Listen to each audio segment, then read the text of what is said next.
Olentzero. In the forest, there are many different kinds of creatures that people can't see. They are all part of nature, and people have written many stories and fables about them. When we go out into the mountains and the valleys, creatures from a wonderful corner of the imagination keep us company and take care of us.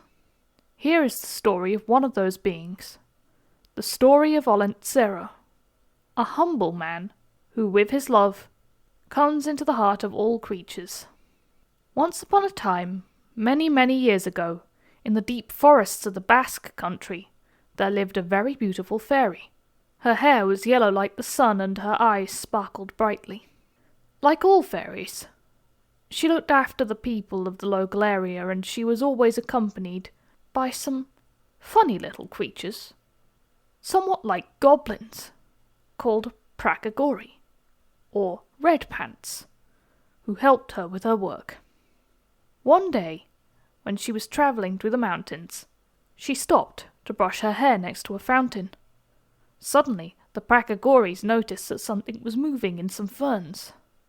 The fairy kept brushing and brushing her curly hair and didn't notice anything until the Prakagori's shouts caught her attention.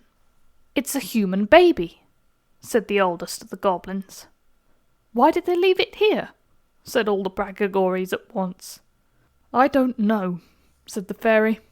"It's hard to understand how humans can be so heartless sometimes." "From now on," said the fairy to the baby, "your name will be Olentzero, for it is a wonderful thing to have found you, and I hereby give you the gifts of strength, courage, and love for as long as you live." Then the fairy picked up the baby and took him to an old house at the edge of the forest, where there lived a man and a woman who had no children. "They will be very, very happy to receive this child, and they will take good care of it, I know," said the fairy, and she left the boy there in front of the door for them. Very early in the morning, when the sun was just starting to come out, the man came out of his house to go milk the cows. He was very surprised to see the baby, and he called out to his wife, "Love, come quickly. Come and see what I have found." Just as the fairy had predicted, the man and the woman were very, very happy to find this child. "How could we be so lucky?" said the woman. And immediately they covered the boy with a warm blanket and gave him some food, and took him as their son. And that is how Olentzero came to grow up in those wonderful mountains, until he became a strong, healthy, lovable young man. His parents were very happy, and Olentzero was not at all worried about the strange way in which his parents had come to find him. Olentzero worked every day from morning till night, making coal and helping his aging father.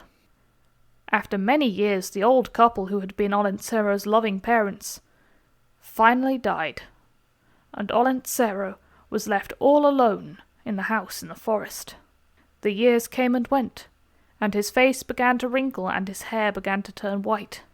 Living alone made him sad, and he realized that what he needed to do was help other people.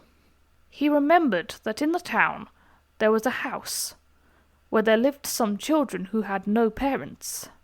They lived on whatever the people in the town gave them, and he realized that these children were very lonely, just like him, and that he could do things for them and make them happy. Olentzero was very clever and very good at making things with his hands, so he made some toys out of wood for those children. Little toys and dolls which he would take to the children when he went to town to sell his coal. When he finished the dolls and other toys, he put them in a big bag, put the bag on his donkey, and left for the town. He felt very happy inside that day, and his eyes were shining very brightly. It took him a whole morning of walking through the mountains to get to the town, but he really was extremely happy. He smiled as if in a dream, for he was going to give the children the toys that he had made. The little children in the village were ecstatic to receive their presents, and Olentzero spent the whole afternoon playing with them and telling them stories that he had learned from his father when he was little. The boys and girls loved Olentzero very much, and after that day they never felt quite as lonely as before. Olentzero became very well known in that town. Whenever he approached, he would be quickly surrounded by children. This went on for many beautiful and happy years, but one day there was a terrible storm in the town and the mountains around it, which destroyed many things. The cold, strong winds and sound of thunder spread terror throughout the town, especially among the children. As Olentzero was coming into the town to perform his usual duties of selling coal and entertaining the children, he saw something terrible. As he stood, lightning struck the house of the orphaned children, and the wooden structure burst into flames. He quickly ran towards the house and saw some of the children at one of the windows, terrified and screaming for help. Without hesitation, he ran into the house, barely able to see for smoke. Coughing and spluttering, Olentzero fought his way upstairs through falling timber to reach the helpless children.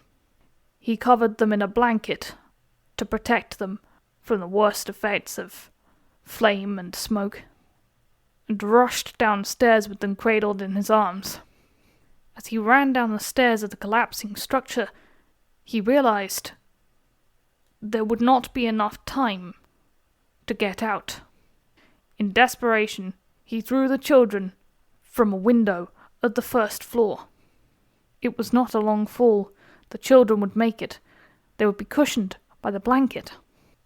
And just as he did so, the roof of the old house collapsed in on Olentzero. The children looked on, aghast. The people in the town cried when they saw the house up in flames, and realized what had happened, and that there was nothing they could do. But as they mourned that good-hearted man, they were all astonished by a bright light shining from inside the burning house.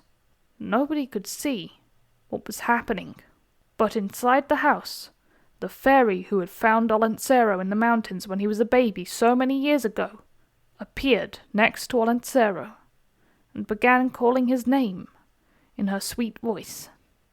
"Olentzero! Olentzero!" She said, "Olentzero, you have been a good man, faithful and kind-hearted.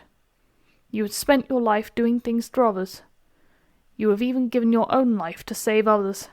So you shall not die. You shall live forever. From now on, you will make toys and presents for children who do not have parents, in this town and everywhere in the Basque country." "And we will help you," called out the Prakagori, flying around Olentzero. And that is how it came to pass that in the middle of every winter, and at the end of every year, Olentzero goes to all the towns in the Basque country, delivering toys and presents to children who don't have any parents or grandparents to give them such things. The children in all the towns celebrate the coming of Olentzero by singing songs and spreading his message of love, strength, and courage. Some people don't believe that Olentzero really exists, but in Basque there is an old saying that everything that has a name exists, if we believe it does.